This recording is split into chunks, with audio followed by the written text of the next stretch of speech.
Hola, ¿qué tal? Muy buenas noches a todos. Bienvenidos nuevamente a nuestro segundo momento de nuestra sesión de miércoles, semana 2, módulo 4,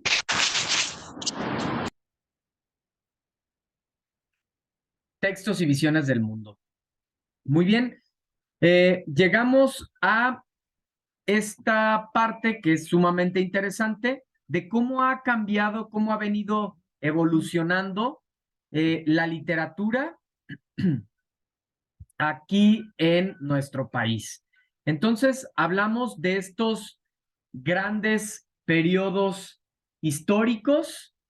Eh, Hablamos primeramente de la literatura indígena o prehispánica, desde el origen de las primeras culturas hasta la llegada de los españoles. Posteriormente hablamos de una literatura colonial a partir de 1519 y posteriormente desde los albores del siglo XIX, que se divide en dos momentos, de 1810 a 1910.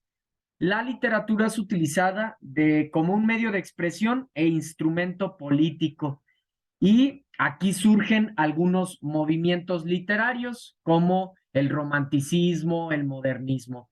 Entonces, vamos a iniciar primeramente aquí en la literatura indígena o prehispánica. Vamos a conocer un poco más al respecto.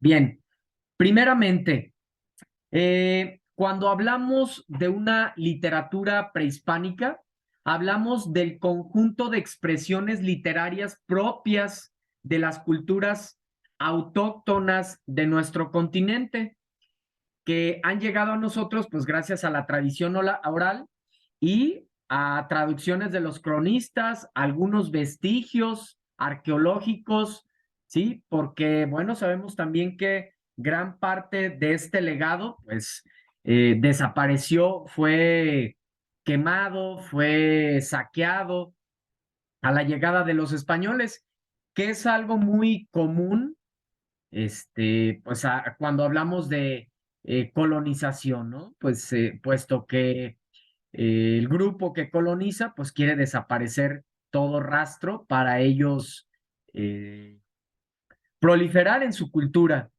Entonces, las mejores muestras de literatura aborigen o prehispánica son aquellas de las culturas más desarrolladas, como las azteca, la maya, la inca, entre otras. Fíjense qué características tienen y estas características obviamente se ven representadas en las diferentes obras que analizamos en esta semana, ¿no? Por ejemplo, en el canto de primavera, cuando vemos que un texto es producido dentro de un periodo histórico y sabemos esos acontecimientos que ocurrieron en dicho periodo histórico, entendemos el por qué se expresan así. Entonces, características de la literatura prehispánica: es anónima y colectiva. Sus creaciones literarias, poesías, mitos, dramas, carecen de autor. Fíjense esta parte qué interesante. No les interesaba dejar constancia de sí mismos, sino de la comunidad, algo que actualmente pues impensable, ¿no? Lo que más quieren los autores es darse a conocer.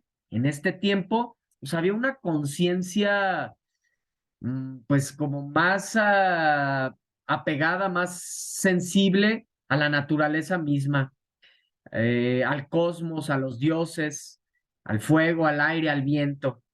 Es agraria también como característica, ya que consideran precisamente a la tierra y a la naturaleza en general como la gran madre, como la Pachamama, ¿verdad? De la cual se recogían los frutos necesarios para vivir. Y luego, conforme más nos vamos hacia atrás en el tiempo, pensamos que, pues, que no estaban tan desarrollados, que no eran tan conscientes. Creo yo que es todo lo contrario, precisamente por ese respeto hacia la naturaleza.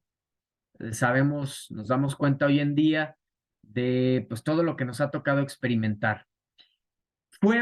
Es oral, ya que fue creada en los diferentes idiomas de los pueblos conquistados, como el quiché, el náhuatl, el maya, el quechua, el nansimí. Gracias a esto, las tradiciones han sido transmitidas de padres a hijos a través de generaciones, conservándose en la memoria de los pueblos.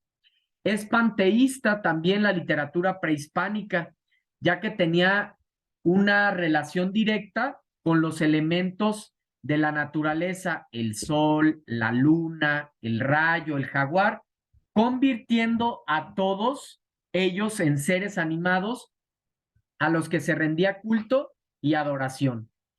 Impresionista y nostálgica, debido a que las emociones y los sentimientos más disímiles, pues era la alegría, el dolor, la animosidad, son expresados de una manera subjetiva y armoniosa. Entonces, ahora entendemos aún más y con estos elementos podemos entender más y mejor estas creaciones, los textos que analizamos en estos, que pertenezcan a este periodo histórico, ahora entendemos por qué hablan como hablan, por qué utilizan ese lenguaje, por qué esos fondos, por qué esas formas. Nos dice Blanca Ruth, las culturas más avanzadas están en convivencia con la naturaleza. Definitivamente, Blanca. Pues es este espacio en el que vivimos, este ser, es un ser vivo, ¿verdad? Este planeta Tierra, y desafortunadamente con el avance de las sociedades a veces pues se ha dejado de lado y fíjense cómo estas culturas prehispánicas pues principalmente estaban en armonía con la naturaleza, respetando a la naturaleza. Vamos con la literatura colonial. Entonces, primeramente, cuando hablamos de una literatura colonial, es preciso iniciar por determinar que se habla de colonia cuando un país está en la disposición de dominar a otro, su funcionamiento, ¿sí? Entonces, es el poder que se ejerce sobre otro. Eh, Así que cuando hablamos de una literatura colonial, nos referimos a los textos literarios que se produjeron en el interior de las colonias. En este sentido, los escritos que emergen en este periodo histórico, pues principalmente son los producidos por estos representantes en la colonia respecto al país que se coloniza, no las del país sometido. Imagínense que ellos mismos vayan a dar a conocer la cultura, el arte, la idiosincrasia del pueblo que dominan, pues no, ¿verdad? Ellos mismos se boicotean. Entonces, tratan de aniquilar todo ese conocimiento para ellos proponer su propia visión.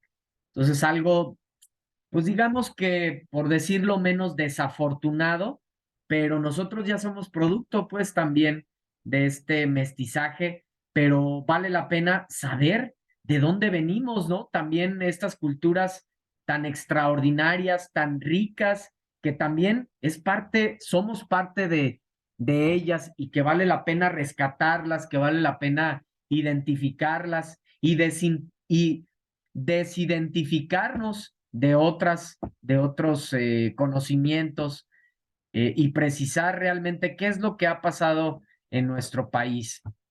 Entonces, cuando ubicamos un texto que pertenece a ese periodo histórico en concreto, hay una mezcla de temas, claramente. Les leo aquí sus...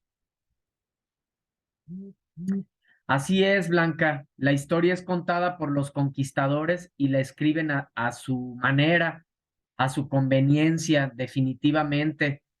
Por eso es un tema bien interesante, ya les decía, porque nos ayuda a conocer un poco más de nuestra propia historia, además de que sabemos entonces que si un texto es producido en este tiempo, pues ya sabemos qué pasó y por qué escriben como escriben, ¿verdad? Y pues vale la pena conocer un poco más para pues ser más libres, para entender pues mucho más profundamente qué es lo que pasó en nuestro país y por qué se expresan tal cual como se expresa, ¿no?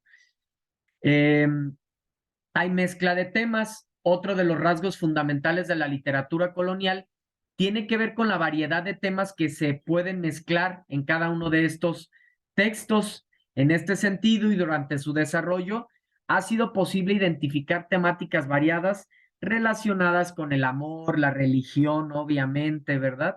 La filosofía, relatos de hechos históricos, como dice su compañera, pues contados a su manera, una variación de temas. Inquisición. La llegada de este proceso en América significa una vigilancia permanente frente a la cultura intelectual, de modo que se prohíben o se aceptaban una cantidad muy reducida de textos escritos y publicados en el continente, además de los que venían en el territorio español. Este sería sin duda un factor determinante en la cultura literaria del continente, dado que hubo la imposibilidad impuesta por la supervivencia de la identidad nativa. Así es. Por eso es que muchas obras eran anónimas, por eso es que fueron tiempos de Inquisición terribles, porque si no se pensaba o si no se hablaba con base en lo que decía el mester de clerecía, que es decir, el clero en general, la iglesia, si no se pensaba y si no se hablaba bajo los cánones de la iglesia, ¿qué les pasaba a los escritores, a los pensadores, a la ciudad, a los sociedad en general? Pues iban a la hoguera, iban a la hoguera. Entonces, pues, tiempos muy difíciles para nuestra sociedad a la llegada de los españoles. La lengua, en este caso, pues dado que hablamos de una literatura desarrollada por los españoles propiamente en este tiempo, que invaden el continente, hablamos también de una literatura que se hace en lengua española, ya sabemos claramente el por qué.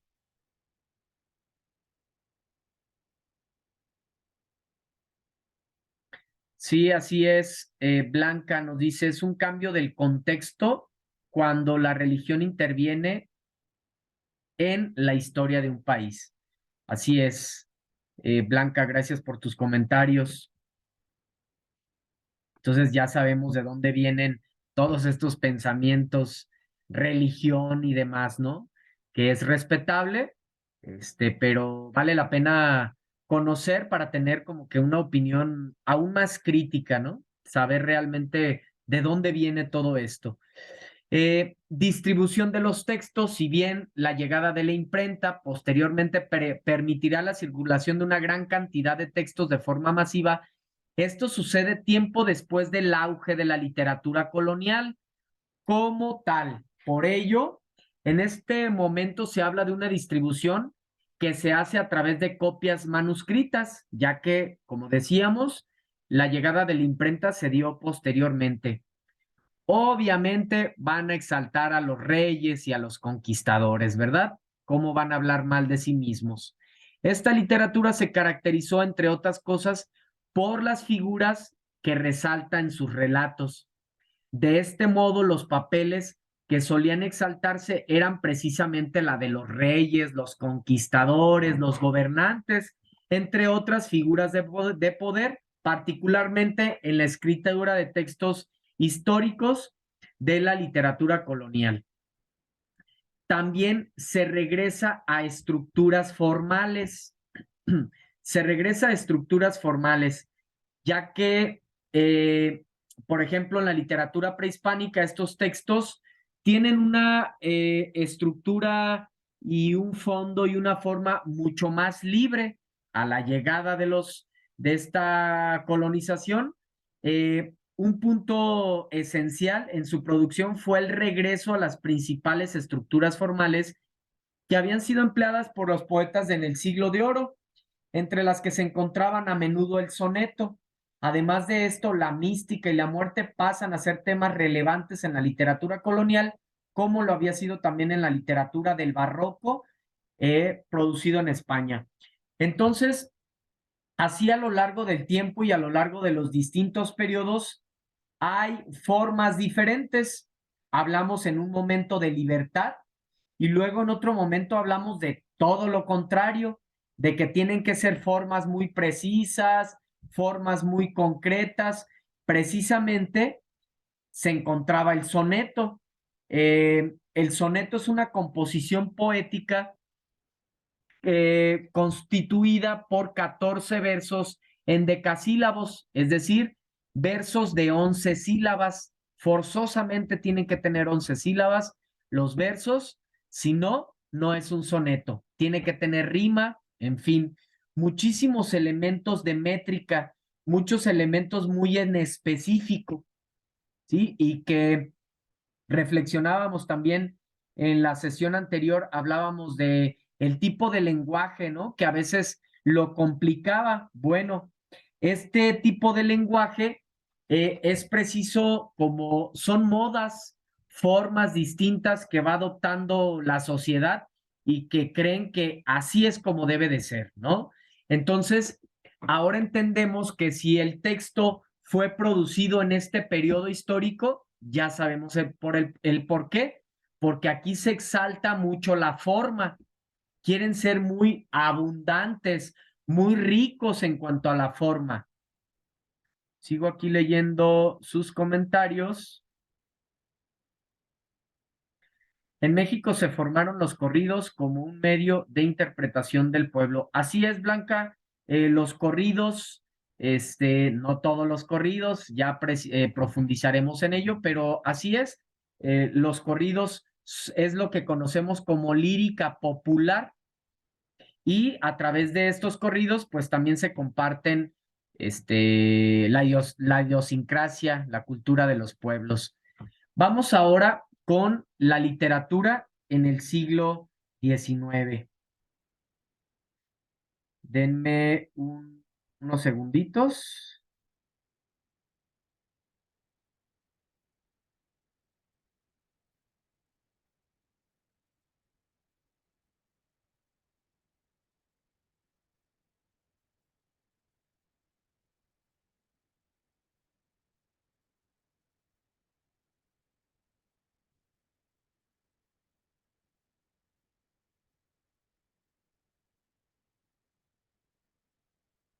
Listo.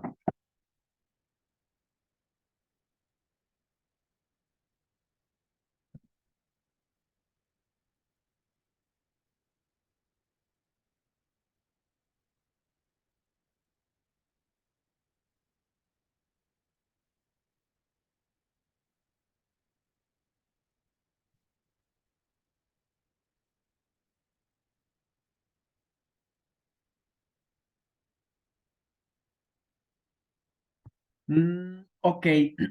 La literatura en el siglo XIX.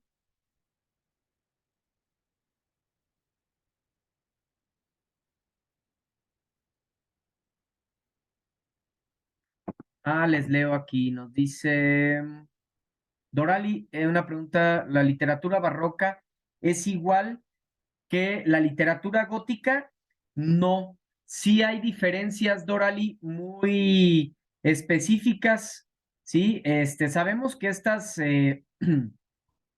estilos, estas formas, impactan a todas las artes, ¿no? Pero sí hay grandes diferencias.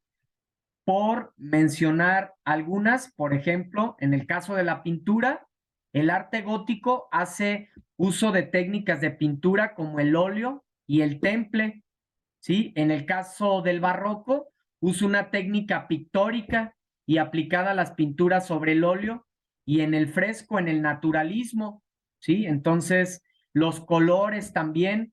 En el gótico predomina un fondo dorado, mientras que en el barroco el color en la pintura predomina por encima de la línea tenebrismo y el uso del claro oscuro.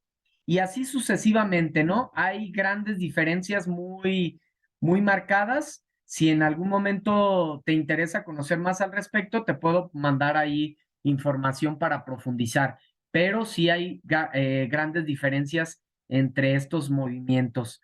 Entonces, llegamos a la literatura en el siglo XIX. Entonces, Primeramente, como vieron en la línea en el tiempo, dividimos este periodo del siglo XIX en dos grandes momentos. ¿Por qué? La primer mitad tienen lugar las revoluciones liberales, es decir, el ascenso del poder político de la burguesía. Y en la segunda mitad, este, en la segunda mitad, la mayoría de las revoluciones liberales concluyeron victoriosamente y la economía capitalista se ha establecido definitivamente. Entonces, en este momento surgen algunos movimientos literarios, como lo es el romanticismo, y también surgen el realismo, dos movimientos literarios con características también muy en específico que vamos a compartir. Por ejemplo, el romanticismo, que hay predominio del sentimiento sobre la razón. En cambio, el realismo, pues tiene un espíritu más sosegado y pragmático, trata de expresar las cosas tal como son. Y el romanticismo, pues la exaltación del pensamiento, de las emociones y demás. Entonces, el triunfo del liberalismo, la época romántica, se inicia con la restauración de las monarquías absolutas que derrotan a Napoleón en 1815 y acuerdan eh, prestarse auxilio frente a las posibles revoluciones liberales. Entonces, la literatura romántica vincula al liberalismo, conecta con los movimientos políticos de su tiempo. En cambio, su exaltación del idealismo y su rechazo de la mentalidad capitalista la distancian de las grandes transformaciones de la época. Y aquí compartimos un poco acerca de estos dos movimientos, del romanticismo. Primeramente, tuvo su origen en el prerromanticismo desarrollado en Alemania entre 1750 y 1770, en el que se destacan algunos autores como Goethe y Schiller, que inician la superación de la estética neoclásica. Entonces, ¿qué encontramos en el realismo? Por ejemplo, entre las características del realismo se destacan las siguientes: imitación del método científico. El escritor intenta que su obra refleje la realidad social de una manera exacta y objetiva. Presencia de un narrador omnisciente. El autor adopta el papel de alguien que anticipa lo que va a ocurrir. Verosimilitud. Los argumentos se basan en la realidad cotidiana con personajes comunes. Además, se sitúan en un contexto contemporáneo. Sobriedad. El estilo es sobrio, sencillo, sin complicaciones formales, como el científico. ¿Sí? El escritor busca, ante todo, la claridad y la exactitud. Y hay una preferencia por la novela en este tiempo. El realismo se expresa sobre todo por el medio de la novela en el género más apto para describir a la realidad social. Entonces, dentro de este movimiento también encontramos al naturalismo, otro movimiento que procede de una tendencia novelística desarrollada en Francia a partir de 1871, creado por Emilio Zola.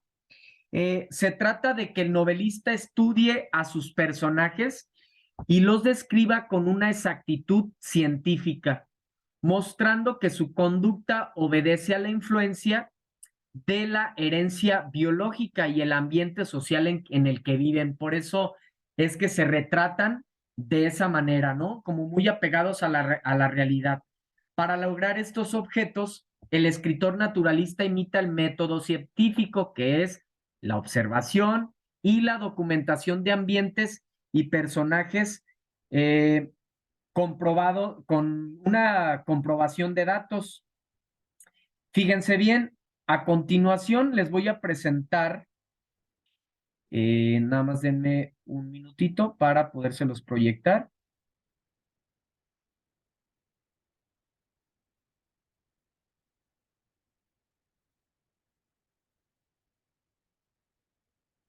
Precisamente estos movimientos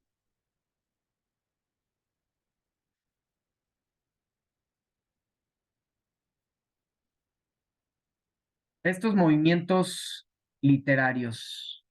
Bueno, los tenemos aquí mismo en la presentación. Les voy a subir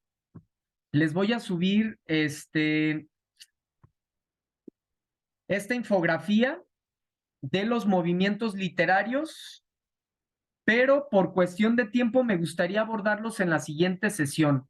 Realmente nos queda muy poco. Vamos a ver, ya nada más nos hace falta por ver lo que son los movimientos literarios y las épocas literarias. Entonces, me gustaría dejarlo para la siguiente sesión, ya que tenemos, ya veo, hasta ahorita me di cuenta del tiempo, se me pasó muy rápido, ya más de una hora, ya casi vamos para 1 hora 20 de sesión. No quiero saturarlos demasiado con tanta información. Más bien me gustaría dar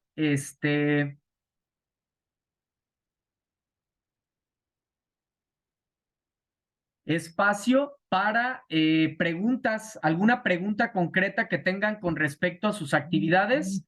Podemos resolverlo en este momento antes de que termine la sesión. ¿Alguna duda, algún comentario? Dorali, te escuchamos. Sí, bueno, mi duda es con respecto al contexto el autor, Ajá, porque habla en una de las preguntas sobre perdón, ¿en qué precisamente actividad, a qué actividad te refieres? a la primera, La primera de ajá, esta semana. con respecto, exacto, con respecto a la segunda obra literaria. En este Ajá. momento no la tengo en la mano, ajá, La pero obra ahí de estoy confundida. la debutante. Sí, sí, porque pide en una de las preguntas que nosotros escribamos sobre el contexto del autor. Entonces aquí entré en confusión. ¿Se refiere a la obra literaria o a la vida del autor? Y esa es mi duda. Gracias. Ok, vamos a revisar tal cual es el contexto de la autora, Leonora Carrington, que es la autora, y su contexto, ¿sí? Vamos a revisar tal cual, nada más téngame un poquito de paciencia. Lo que pasa es que, siempre que, ya ven, tiene un tiempo plataforma, si no estamos activos, nos saca. Entonces, siempre la tengo abierta la plataforma precisamente para referenciar. Entonces, denme unos segunditos, ya estoy por aquí. Para que podamos dar respuesta a la pregunta de una manera muy concreta. Aquí está, vamos a compartir. Aquí está. Ahora sí. De hecho, es lo mismo, ¿eh? Con base en las dos obras. Primeramente, hablamos de la primera impresión, ¿no? De las obras, tanto de Mary Shelley y su contexto. Es exactamente. Mary Shelley y su contexto, investiga en Internet el contexto de la obra y de la autora. ¿Cuándo y dónde se escribe la obra? ¿Cómo era la sociedad europea, inglesa, suiza y alemana? Pero bueno, tú te quieres referir a la obra de la debutante. Vamos a ver, aquí está. Primeramente, este, hablamos de la primera impresión, ¿verdad? En la diapositiva 6. Luego, en la diapositiva 7, Leonora Carrington y su contexto. Investiga en Internet el contexto de la obra y el contexto de la autora. Ambos entonces, ¿sale? ¿Cuándo y dónde se escribió esta obra? ¿Cómo era la sociedad europea, inglesa y francesa en la primera mitad del siglo XX? Todo esto parte, lo pueden sacar de lo que hemos estado hablando. Hay que investigar mucho más, obviamente, pero ya tenemos una idea. ¿Por qué crees que la autora escribió esta obra? Elige los elementos que consideres más relevantes del contexto para el análisis del texto y represéntalos en la diapositiva. Emplea un audio, un texto o a la preferencia de cada uno de ustedes, pero que no sean más de 50 palabras. Entonces, dando respuesta concreta a la pregunta, es el contexto de la obra y de la autora. ¿Sale? Perfecto, muchas gracias. Gracias a ti. Aprovecho ya que estamos hablando de esta actividad integradora 3, textos y mundos posibles, que nos apeguemos al orden. ¿Sale? En la primera diapositiva, la portada. En la segunda diapositiva, la primera impresión de Frankenstein o el moderno Prometeo de Mary Shelley. Y de preferencia, o sí les pediría, para que esté todavía más claro, en cada diapositiva pongan los títulos. Esto que está en negrita son los títulos. Entonces, diapositiva 3, Mary Shelley y su contexto. Si quieres tal cual dar respuesta a estas preguntas, así literalmente puedes hacerlo. Entonces, sí que respetemos el orden de las diapositivas porque eso nos puede generar ahí, pues alguna variación en nuestra calificación, ya que como saben, evaluamos conforme a la rúbrica. Entonces, pues sí tiene que ser, siguiendo el orden. ¿Alguna otra pregunta? Nos dice aquí. Todo muy claro, Mónica, gracias, excelente, Mónica. María Azucena, asesor, tengo duda de la actividad integradora 3, la literatura de Frankenstein, debemos leer los capítulos 4 y 5.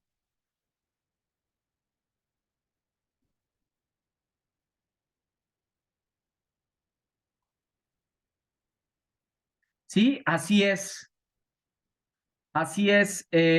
son los capítulos únicamente, aquí nos dice la indicación, ¿verdad? Únicamente los capítulos 4 y 5 correspondientes al volumen 1. Profesor, una pregunta. Adelante. Si a mi presentación le puse una contraportada, se la debo de quitar, ¿verdad? ¿En qué espacio y qué intención le diste a esta diapositiva? Presentación solamente. Pues sí, de preferencia, está bien la intención, pero como evaluamos en torno a la rúbrica, es preferible que tal cual, sigamos el orden que se nos pide en la presentación, porque tal cual en la diapositiva 1, pues tiene que estar la portada. En la 2, la primera impresión de Frankenstein, el moderno Prometeo. Yo en lo personal te podría decir, no, pues no pasa nada, al contrario, está muy bien, sumas contenido, pero como se nos pide que seamos así como muy rigurosos en cuanto a la evaluación que sea pegada a la rúbrica, y esta rúbrica pues está basada en las indicaciones que están en cada una de las actividades, pues sí, yo sugeriría apegarnos lo más posible. Ok, te lo agradezco mucho, profesor. Sí, gracias a ti. ¿Alguien más? Está por cortarse ya nuestra sesión.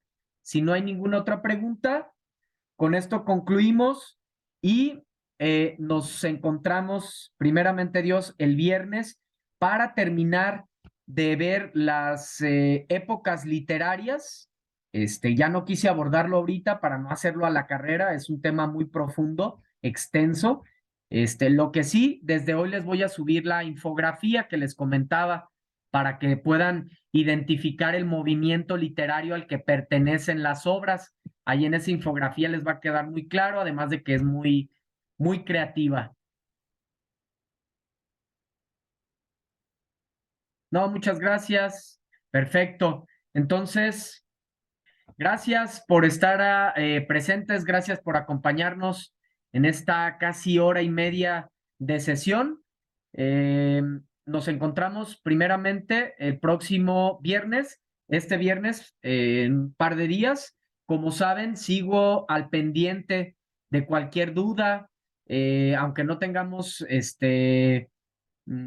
sesión mañana hasta el viernes, pueden preguntar cualquier duda que tengan a través del chat. ahí les doy respuesta de manera concreta. También invitarles a que estén participando en el foro. No se olviden de participar en el foro. Ahí estoy pendiente también de sus participaciones. Cuídense mucho, pasen buena noche, descansen. Nos vemos. Hasta pronto.